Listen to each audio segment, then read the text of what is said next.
Assalamualaikum warahmatullahi wabarakatuh. Perkenalkan, nama saya Nurlalita dengan NIM 1207020048 dari kelas Biologi B. Pada kesempatan kali ini saya akan menjelaskan tentang replikasi DNA. Replikasi DNA merupakan proses penggadaan molekul DNA untai ganda, di mana pada sel replikasi DNA ini terjadi sebelum pembelahan sel, dan replikasi DNA ini juga sebagai materi genetik. Nah, proses ini sangat penting dalam tahap perkembangbiakan. Di sini ada tahap-tahap replikasi DNA. Yang pertama denaturasi atau pemisahan untai DNA induk. Yang kedua ada inisiasi replikasi sintesis DNA. Yang ketiga ada pemanjangan untai DNA. Yang keempat ada ligasi fragmen-fragmen DNA, dan yang kelima itu ada terminasi sintesis DNA. Selanjutnya di sini ada pemain kunci dalam proses replikasi DNA. Yang pertama ada enzim helikase, merupakan enzim yang menghidrolisis rantai ganda polinukleotida menjadi dua rantai tunggal mononukleotida. Yang kedua ada enzim topoisomerase, merupakan enzim yang mampu memodifikasi topologi DNA dan berperan aktif dalam replikasi, transkripsi, dan segregasi kromosom. Yang ketiga ada enzim primase, merupakan enzim yang mengkatalis primer untuk memulai replikasi DNA. Yang kelima ada yang keempat ada enzim polimerase, adalah enzim yang dapat menggabungkan DNA cetakan tunggal kemudian membentuk untaian molekul DNA yang panjang. Nah, enzim ini membutuhkan primer serta DNA cetakan seperti nukleotida yang terdiri dari 4 basa, yaitu adenin, timin, guanin, dan sitosin. Nah, kelima ini ada enzim ligase, merupakan enzim yang mengkatalisis pembentukan ikatan fosfodiester antara ujung 5 aksen fosfat dan 3 aksen hidroksil pada DNA yang mengalami nik. Nah, yang keenam ini adalah SSBP atau single strand binding protein, merupakan protein yang berperan dalam mempertahankan keutuhan metabolisme dalam DNA, mempertahankan replikasi, dan memperbaiki struktur dan kombinasi DNA. Selanjutnya di sini ada proses replikasi DNA. Yang pertama itu pada nomor 1, DNA memulai replikasi DNA pada tempat khusus tertentu yang disebut dengan titik mula replikasi atau origin of replication pada sel prokaryotik.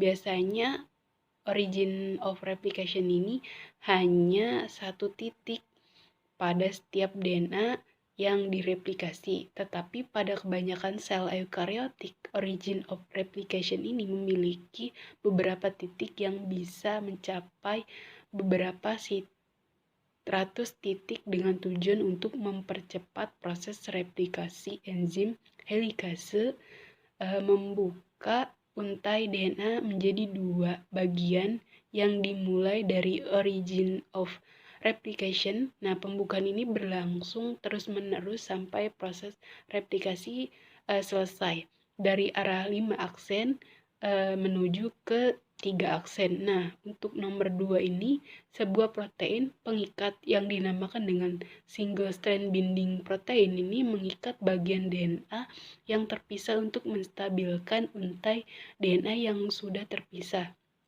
Setelah terjadi pembukaan oleh enzim helikase dan protein pengikat, maka DNA ini akan terbagi menjadi 2 bagian, yang bagian ini dinamakan dengan leading strand dan lagging strand. Nah, kedua bagian ini memiliki cara yang berbeda dalam proses replikasi DNA yang terjadi.